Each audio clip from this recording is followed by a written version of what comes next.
creo que este panel es muy importante porque en el panel anterior nos quedó claro de que tenemos este dilema entre qué rápido se van a mover las reformas del lado cubano y cuáles van a ser las posibilidades de que esta apertura dé la oportunidad de que tengamos oportunidades de negocio, ¿no? Básicamente. Tengo acá a dos excelentes colegas, profesores de la Universidad de La Habana, con los cuales he tenido el placer de compartir en otros foros anteriormente, y es un placer poderlo hacer una vez más. Y me gustaría empezar por lo más básico. Me gustaría empezar preguntándoles a ellos cuál es su opinión del progreso en las reformas hasta el día de hoy, y si ellos creen que estas reformas que ha avanzado el gobierno cubano están cumpliendo el objetivo que ellos habían trazado inicialmente. A mí me gustaría empezar con Ileana, nos cuentes brevemente esto, y luego le pediría a Ricardo que complementara un poco tus ideas sobre este primer tema. Bueno, buenos días, y ante todo también muchas gracias por la invitación para estar aquí compartiendo con todos ustedes. Bueno, como todo proceso de reforma, generalmente es un proceso lento y generalmente no se obtiene todo lo que se quiere en un primer momento. Creo que en sentido general se podría decir, yo diría que esta es la segunda vez en la historia de la Revolución Cubana que se ha propuesto hacer cambios y se ha ido implementando. La otra vez fue cuando el sistema de dirección y planificación de la economía, más allá de lo que eso, es decir, haya resultado de positivo o no para el país. Y ahora es esta la segunda ocasión donde, más allá de que los lineamientos tienen un carácter quizás un tanto ambiguo en muchas de las cosas, al menos es una guía y se está intentando de algún modo implementarlo. No es sencillo por las múltiples razones que ya se han aducido anteriormente y porque hay muchas cosas que resolver y arreglar para poder lograr que realmente se funcione la economía como mínimamente con eficiencia que debe funcionar. Por tanto, diría que en ese sentido es positivo que es un proceso que se ha ido logrando dar paso a paso, aunque quizás nosotros estemos un poco insatisfechos en la rapidez de los pasos.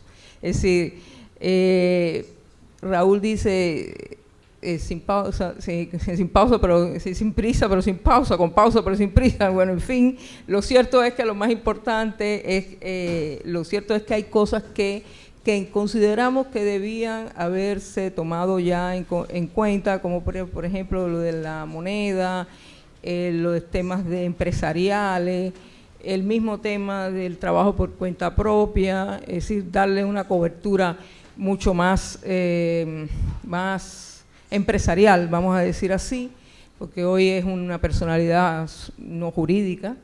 Y entonces, en ese sentido, creemos que hay cosas que no han ido al paso que quizás deberían ir, tomando en cuenta que el año que viene es el próximo Congreso del Partido. No obstante, desde el punto de vista de que se ha cumplido los objetivos, en alguna medida lo ha cumplido. Yo creo que el hecho del restablecimiento de las relaciones diplomáticas con Estados Unidos quizás no fue un objetivo expreso, pero de hecho desde el primer momento creo que Raúl, cuando tomó la presidencia, dijo que estaba dispuesto a conversar y a sentarse a conversar con los Estados Unidos para establecer las relaciones. Por tanto, creo que estaba de algún modo en el sustrato de lo que se quería. Y por otra parte, creo que en algunas cuestiones los objetivos se han logrado. En tratar de organizar un poco la economía, en tratar de quitar ciertas partes de burocracia, aunque hemos dejado otras peores. Por ejemplo, la propia implementación del trabajo por cuenta propia como una vía para el empleo. Realmente ese fue el objetivo del trabajo por cuenta propia, más allá de que querramos otro. Y los temas de cooperativa, aunque con todas sus problemáticas que han tenido, pues de alguna manera creo que han ido, digamos, de algún modo cumpliendo objetivos. En otros casos todavía no se ha logrado, creo yo. Muchas gracias, Eliana. Ricardo. Bueno, quisiera agradecer también al Consejo de las Américas por la invitación a estar aquí. Bueno, yo diría que para mí el balance es positivo, sin lugar a dudas. El propio hecho de que estemos hablando aquí ahora mismo sobre estos temas refleja que hemos recorrido un camino bastante largo. Por supuesto que quizás juzgado frente a las necesidades del país, lo que nosotros quisiéramos para nuestro país, queda todavía un largo camino por recorrer. Yo creo firmemente que los cambios que se han introducido en Cuba, esencialmente a partir del año 2010, contribuyeron a crear condiciones para que se lograra este proceso de normalización con Estados Unidos, o que por lo menos empezara este proceso de normalización con Estados Unidos, que digamos que era otro área bastante sensible desde el punto de vista político, pero también con implicaciones económicas importantes para el país. Con respecto a los objetivos, yo creo que, claro, habría que empezar a discutir cuáles eran los objetivos, a largo plazo de este proceso. Ahora, vamos a quizás pensar en lo que ha pasado en Cuba. Me gusta pensarlo en dos ámbitos completamente diferentes. Todos recordemos que Cuba enfrentó una crisis financiera de grandes proporciones entre el año 2009 y 2010. Yo creo que el gobierno ha tenido que dedicar una buena cantidad de su energía, vamos a decir, desde el punto de vista de la política económica, para lidiar con esa crisis y restablecer equilibrios macroeconómicos básicos para el país. Eso llevó a tomar un grupo de decisiones, yo diría, bastante duras respecto a las importaciones, respecto al control del presupuesto. Y podemos decir que en general los objetivos de estabilizar macroeconómicamente la economía y crear condiciones para hacer sostenible la balanza de pagos del país se han logrado. Se ha reestructurado una buena parte de la deuda, se está negociando ahora mismo otra buena parte de ella en el Club de París. Por lo tanto, yo creo que eso en sí mismo ya es muy positivo. Además, eso crea condiciones favorables para el otro proceso, que es el más estratégico, el más a largo plazo, que tiene que ver con, cambiar los fundamentos mismos del modelo económico. En ese sentido, bueno, hay una gran discusión. Yo creo que por lo menos hemos alcanzado el objetivo de lanzar un programa de reformas ambicioso. Nadie hubiera pensado que el gobierno o nadie en la sociedad cubana podría hacer esto en 5 años. Pero el propio hecho de que se haya lanzado, que se estén discutiendo estos temas, que ahora se habla de cuentapropismo, sector privado, internet, todo lo demás, yo creo que en sí mismo refleja que por lo menos ese objetivo más ambicioso de lanzarlo, de empezar a construir ese camino, se ha logrado también. Nos pasa mucho en estos días a los que trabajamos con Cuba, que vamos a muchos foros aquí en Estados Unidos, en Europa, y la sensación que uno tiene es que la gente está muy interesada, y a veces la sensación es que están como haciendo filas para ver quiénes van a entrar primero a la isla cuando la economía se abra, ¿no? Pensando en eso y en lo que discutimos en el panel anterior, de que obviamente cualquier persona que quiera hacer negocios en Cuba va a querer tener una serie de condiciones que tiene probablemente en otros países del mundo, de seguridad jurídica, de estabilidad macroeconómica y de obviamente poder ganar dinero en el negocio que va a emprender en Cuba. A mí me gustaría preguntarles a los dos, de la agenda de reformas pendientes que tiene el gobierno cubano, ¿cuáles creen ustedes que son prioritarias para movernos en esa dirección? Es decir, en la dirección de dar mayor seguridad jurídica y en la dirección de hacer más estable el ambiente de negocio para las empresas que quieran establecerse en Cuba. Yo me voy a referir un poco al tema empresarial propiamente dicho y diría que en tal sentido, a mí me parece que ahí sí hay un tema pendiente en Cuba. La reforma en realidad todavía no ha hecho lo que quizás se necesita hacer en cuanto a modificar la eficiencia, vamos a llamar así, del sector empresarial cubano estatal. E incluso lo que tiene que ver con el llamado sector no estatal de la economía, de crear las condiciones para el desenvolvimiento legal de este sector, ya que primero, como decía anteriormente, el sector no está, el trabajo por cuenta propia no tiene personalidad jurídica, tiene una personalidad natural. No tiene ciertas condiciones para poder operar en una vía legal, vamos a decir así, con lo cual ahí hay un tema que ahí está por resolver y que hay que solucionar. En cuanto al sector estatal de la economía, digo que hay un pendiente porque, bueno, una de las cosas que planteaban los lineamientos era dar mayor autonomía al sector estatal y, por otra parte, lograr los vínculos necesarios a través de la utilización del mercado entre el sector estatal y el sector no estatal de la economía. Y esto en realidad no se ha logrado. Con lo cual, digamos que no estoy haciendo la mirada macro, estoy haciendo la mirada a nivel de la microeconomía.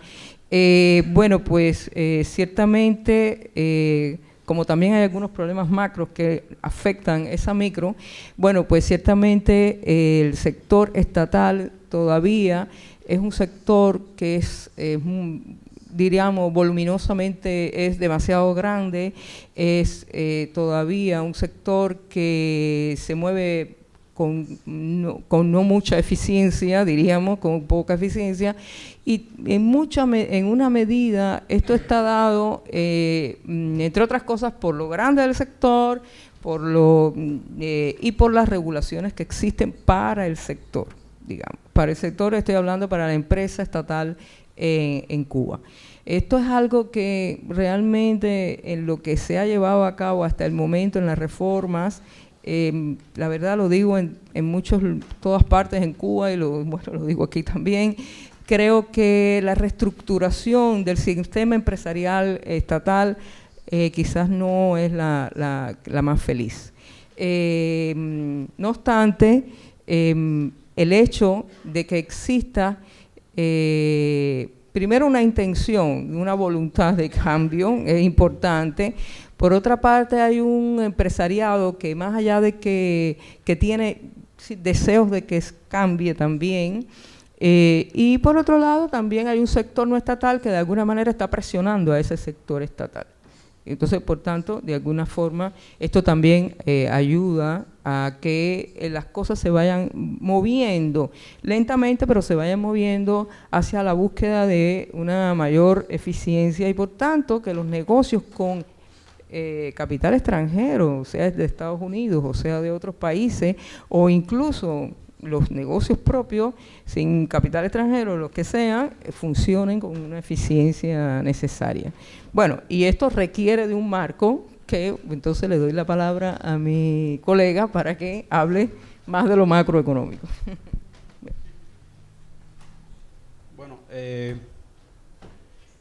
se podría decir mucho respecto a todo el camino que todavía hay que recorrer en ese sentido. Yo diría que desde el punto de vista, por ejemplo, macroeconómico, hay un elemento que es clave. Nosotros decimos que es casi que una precondición para que todos los cambios puedan funcionar adecuadamente, y es poder construir gradualmente un sistema monetario y cambiario normal, como el que requiere y demanda una economía moderna. Quizás habrá después un debate también de alguna manera sobre ese asunto, pero esa es una condición clave, porque evidentemente el que viene a invertir en Cuba quiere saber cómo después regresa su dinero y quiere saber que lo puede hacer efectivamente hacia su país, y quiere tener claro cómo es el funcionamiento, y ahí todavía hay mucho por hacer. Yo diría también que hay que trabajar todavía más en, yo diría, formación de capacidades dentro del gobierno cubano, específicamente aquellos que tienen que ver con todo el proceso de negociar y, digamos, aplicar las regulaciones, incluso promover otro tipo de regulaciones. O sea, el marco regulatorio cubano, si bien se ha modernizado en ese sentido, pero todavía tiene que hacer mucho más trabajo, diría yo, de benchmarking, por ejemplo. O sea, porque nosotros no podemos pretender que solamente por decir queremos que vengan a Cuba, van a venir. Y ahí yo creo que todavía el país tiene mucho que recorrer desde el punto de vista de realmente construir un marco que sea coherente con las mejores prácticas del mundo. Y con los competidores de Cuba por inversión, porque definitivamente Cuba está compitiendo también para atraer inversión extranjera con otros países. Y yo diría que también hay que empezar de alguna manera, cambiar. Ha empezado, creo ya, pero también muchas veces la visión que tenemos dentro de Cuba de cómo se mira al inversionista extranjero, ¿no? O sea, se podrían decir muchas cosas, pero esencialmente una persona, una empresa que quiere tener total seguridad cuando invierte en un grupo de recursos y luego quiere tener un retorno decente sobre esa inversión. Si no tiene esas condiciones, no va a invertir en Cuba, sea de Estados Unidos o sea del resto del mundo. Entonces yo diría que hay todavía quizás una brecha entre lo que nosotros esperamos o creemos que debemos obtener de la inversión extranjera y lo que están esperando por el otro lado la mayoría de los inversionistas. Y hay que llegar a un punto en común. Cuba como país, yo no diría que nosotros como el gobierno cubano, ningún gobierno creo que lo debería hacer tampoco, debe renunciar a objetivos de desarrollo y utilizar la inversión extranjera para apalancar esos objetivos de desarrollo. Pero evidentemente tiene que haber un diálogo donde encontremos puntos en común para que efectivamente ese proceso tenga lugar. Ahí todavía hay que trabajar mucho más, diría yo. Tomando este punto de, digamos, es claro que el gobierno cubano, además de moverse hacia adelante con estas reformas que son fundamentales para crear los incentivos adecuados para que tanto los cuentapropistas como los inversionistas que vengan de afuera puedan operar de una manera normal. Hay muchos ejemplos donde hay una mezcla entre sistemas de mercado y sistemas de Estado que funcionan, una cosa que podría pasar en Cuba. Pero hay una cosa que a mí me preocupa y quería pedirles la opinión, porque obviamente para desarrollar muchas áreas en Cuba se va a necesitar una gran cantidad de recursos para invertir, ¿no? Y Ricardo nos comentaba que estamos en un proceso de sanear la deuda externa, etcétera. El gobierno calcula que necesita unos 2.500 millones de dólares al año en inversión extranjera directa para cerrar la brecha de financiamiento. Pero la verdad, a mí me gustaría saber un poco cómo creen ustedes que el gobierno va a tratar de financiar esta estrategia con las limitaciones que tiene actualmente.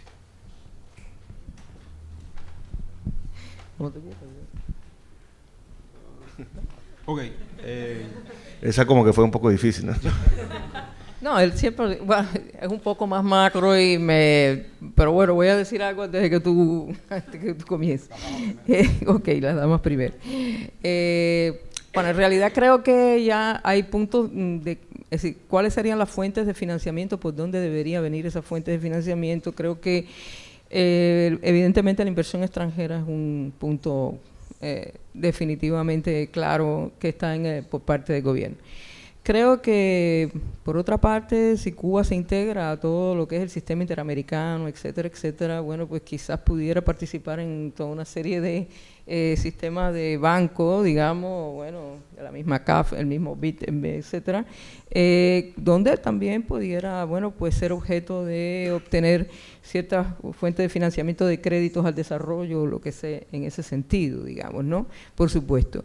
De algún modo hoy también Cuba se está financiando por la remesa.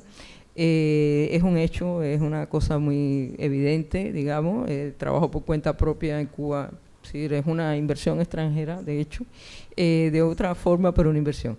Y bueno, creo que sin darle a esto que he dicho una relación de prioridad ni nada por el estilo, pero indiscutiblemente si todo eso se logra, eso permitiría una mayor eficiencia, mayores ingresos a la economía y por tanto también un poco de autofinanciamiento por parte de la economía en un futuro, estoy hablando, ¿no? Por supuesto, en este momento la verdad que no lo veo muy claro así.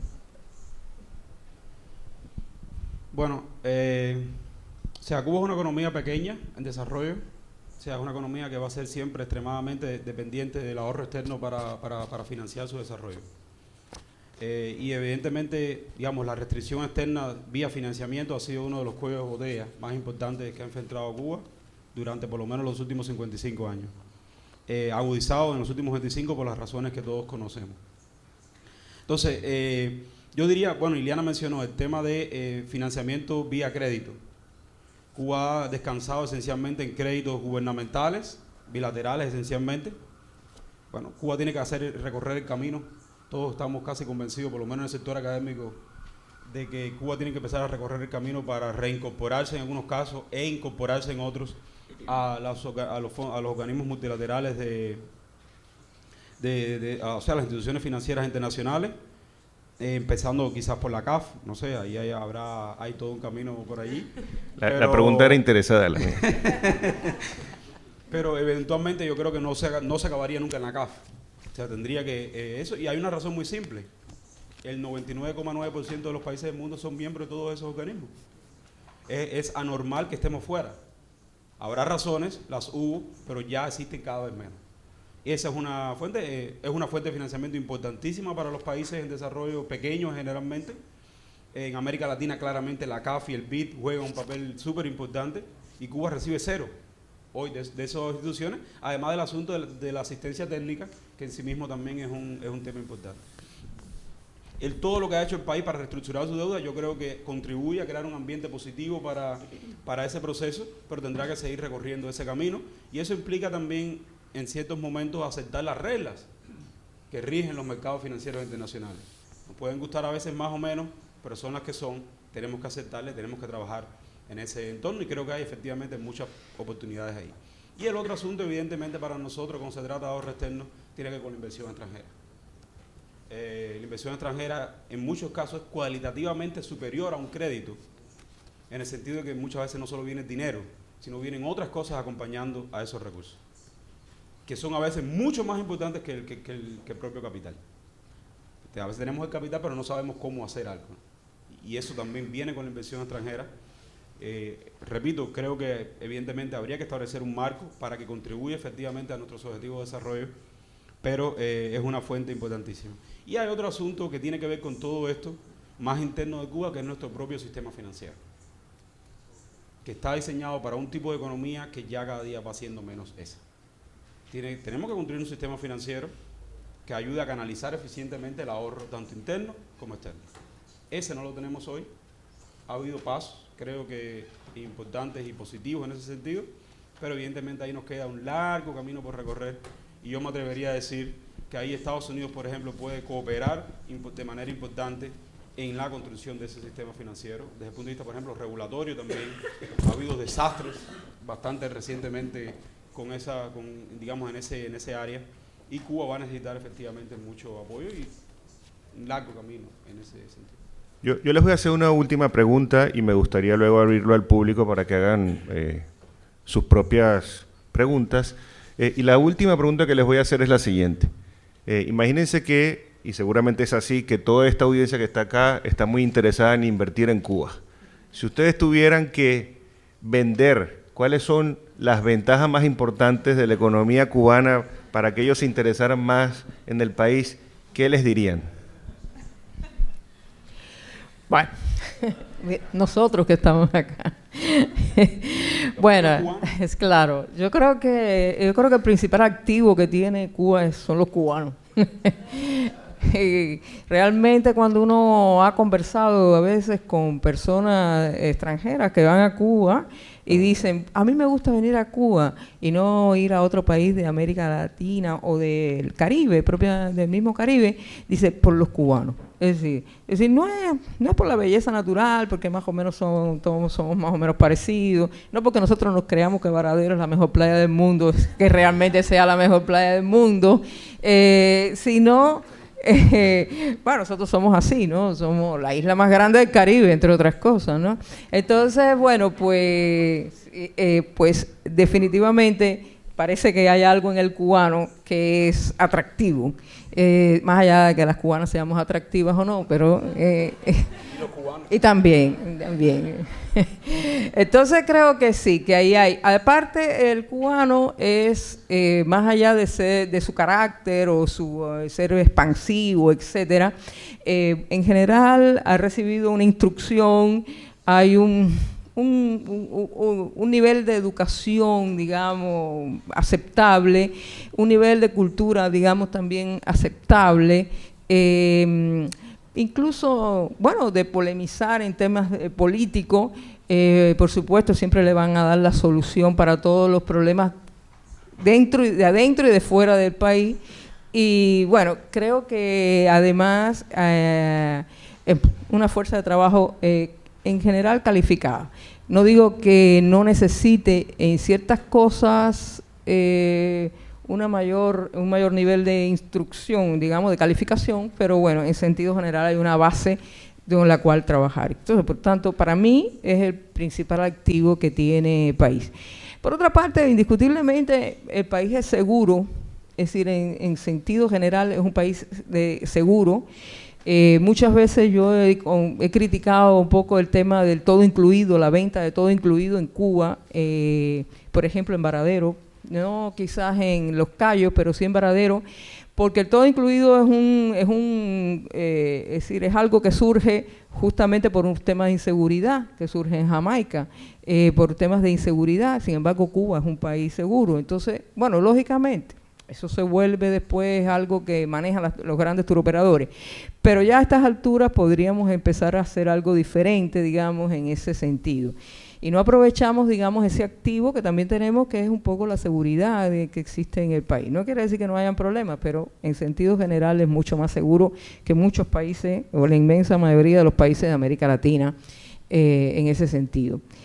Por otra parte, en cierta forma, hay, digamos, políticamente hay una cierta también seguridad, vamos a decir así. Eso es un poco complicado, pero digamos en el sentido de que hay una estabilidad, sí, hay una estabilidad política, y eso también, bueno, pues puede ser atractivo ante otros países donde, bueno, hay ciertos elementos de convulsión o cosas de este tipo que son a veces complicadas a la hora de hacer negocios, ¿no? O no hay seguridad, digamos, no da seguridad. Por supuesto, están todas esas cosas que ya hablamos anteriormente que habrían que mejorar en sentido general. Bueno, no sé, son algunas de las que se me ocurren en este momento. Bueno, yo estoy de acuerdo con Iliana, que lo principal es los cubanos, lógicamente. No, nosotros siempre pensamos, decimos, y estamos bastante orgullosos de, evidentemente, la inversión en educación que hemos hecho. Creo que hay que seguir trabajando en esa inversión en educación ahora mismo. Creo que en general hay una buena base desde el punto de vista educativo para emplear una fuerza de trabajo comparativamente mejor posicionada que en otros contextos. Eso sin lugar a dudas. Yo, bueno, suscribo también lo que decía Iliana respecto a la estabilidad en general, política, social del país. Es un país bastante seguro, que es mucho decir en América Latina, comparado con la mayoría de los casos, lamentablemente, y esperamos que continúe así. Yo diría que para Cuba es hoy ya, y va a seguir siendo muy importante, su ubicación geográfica. Puede evidentemente convertirse en un centro comercial, incluso financiero, importante, si se crean todas las condiciones para eso. Yo creo que Mariel, por ejemplo, va a empezar a apuntar, o está apuntando ya en ese sentido. Ojalá que podamos construir toda la infraestructura física y regulatoria para que eso pueda ser. En el caso de la ubicación hay un pequeño detalle que es bastante importante, que tiene que ver con Estados Unidos, lógicamente, que juega en ambos sentidos. Si eventualmente continúa este proceso de normalización de las relaciones con Estados Unidos hasta llegar a normalidad, es un gran activo para Cuba, indiscutiblemente. Primera economía del mundo, a 90 millas, etcétera. Si no, puede incluso ser desfavorable en alguna situación. Entonces yo creo que ahí hay un elemento que todavía no está totalmente resuelto, pero creo que sí que es una ventaja indiscutible para nuestro país. Hay algunos recursos naturales, Liana mencionó el tema del turismo, el clima, ahora mismo hay como 28 grados en La Habana, lo cual puede ser un beneficio para muchos. Y yo creo que Cuba tiene, o puede tener, la ventaja del que llega tarde. Es un fenómeno que se describió en economía, en algún momento. Un economista dio una tesis muy interesante acerca de cómo quizás aquellos que llegan un poco tarde a veces pueden tener la ventaja de dar un salto hacia el futuro y no tener que recorrer el camino que han hecho otros y no tener que repetir los errores que han cometido otros. Pero hay que saber aprovecharlo. También puede ser, llegas tarde, se te va el tren y no hay nada que hacer. Yo creo que también esa puede ser una gran ventaja para Cuba con esa base, por ejemplo, desde el punto de vista de fuerza de trabajo educada que tiene. Muchas gracias, Ricardo. Muchas gracias, Iliana. Y ahora, por favor, si alguno tiene alguna pregunta, creo que tendríamos chance de tener. Tenemos 5 minutos. Ok, podemos hacer unas 2 o 3 preguntas. Está bien.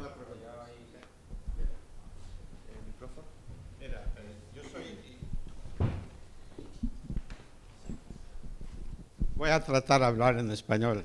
¿Okay? Yo soy americano, viví en Cuba del 47 al 53. y tenía negocio de artes gráficas, una imprenta en Habana. Aquí en Estados Unidos tengo un negocio precisamente vendiendo maquinaria, equipos y materiales para la industria de artes gráficas. Okay, me gustaría volver a hacer negocio con la compañía litográfica de La Habana, que para mí es un milagro de artes gráficas. ¿Y qué forma? Aquí se acostumbra tener una asociación de nuestros negocios. Y si yo quiero hacer contacto con Cuba, yo no puedo hablar con el gobierno. Necesito tener un formulario, cómo hacer los pasos para entrar a hacer comunicación, negocio con Cuba. Y un comentario más. Para el año que viene tenemos una exhibición en Miami dedicada a las artes gráficas, donde pertenecen todo Latin Graph. ¿A quién se dirige en Habana, en Cuba? ¿Con quién tenemos que hablar? El paso.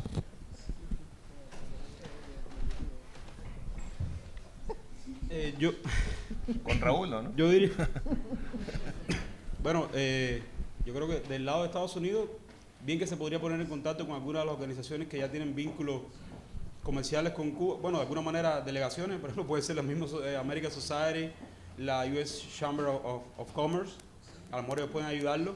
Y en Cuba, bueno, en Cuba creo que está, bueno, evidentemente está el Ministerio de Inversión Extranjera y está la Cámara de Comercio de Cuba, que serían quizás, yo diría, las puertas de entrada de alguna manera, buscando un poco qué es lo que hay que hacer en cada momento. Yo creo que por ahí puede buscar consejos. Todavía no existen. No, después podemos ver si quiere.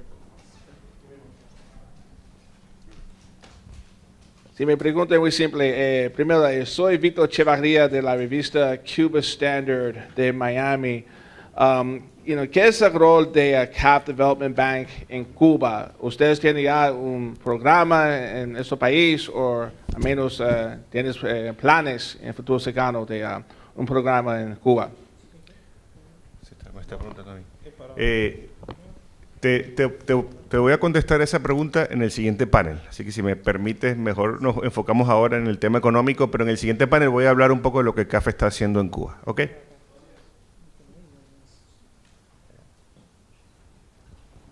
Buenos días, ¿qué tal? Jaime Reuche de la calificadora Moody's. Estábamos escuchando un poco sobre el tema económico. Para nosotros es un poco difícil hacer el análisis económico de Cuba porque hay un poco de demora en reportar estadísticas, hay un poco de problemas tal vez de transparencia.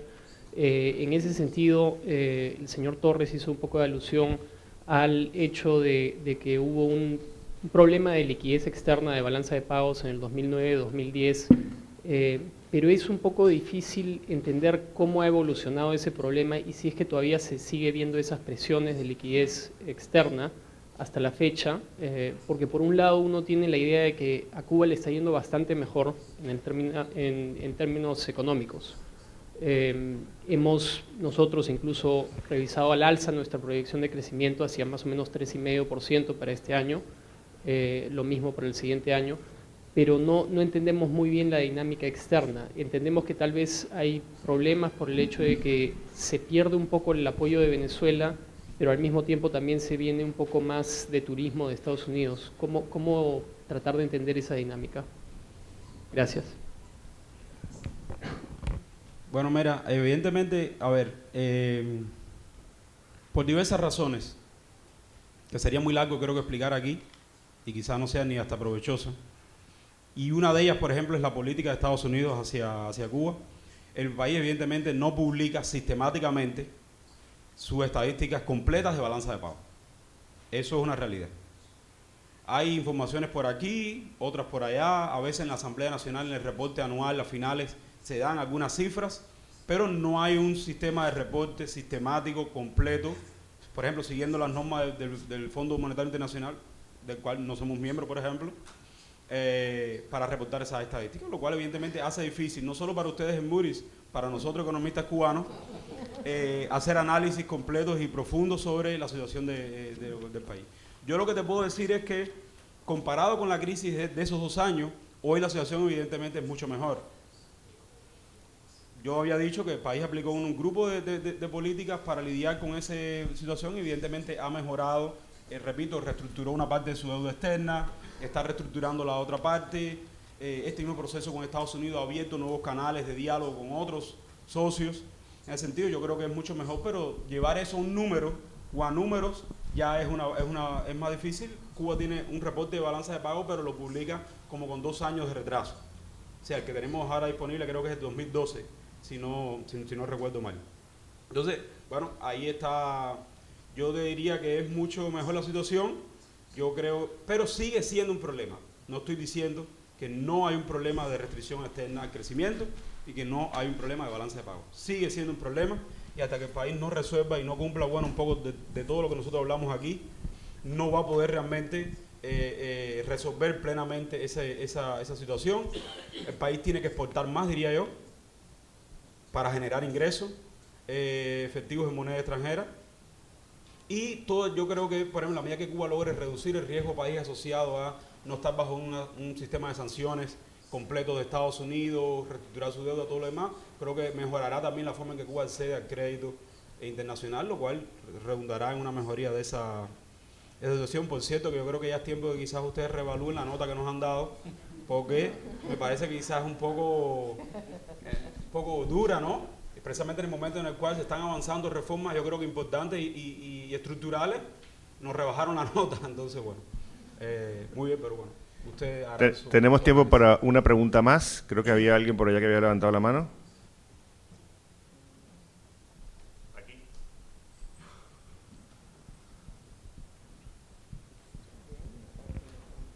Hola, buenos días. Sofía Perazo de Tropicalia. Mi pregunta va a... Ambos habían comentado que una de las fuentes de financiamiento importante para Cuba es la inversión extranjera, ¿no? O sea, es el tema del debate hoy.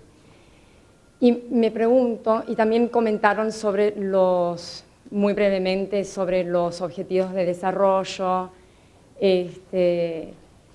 y me pregunto si en el marco regulatorio de la inversión están contemplando de una forma lo que es el nicho de responsabilidad social corporativa y si eso es tal vez una solución potencial para aliviar esas tensiones que pueden sentir dentro de Cuba ante el capital privado.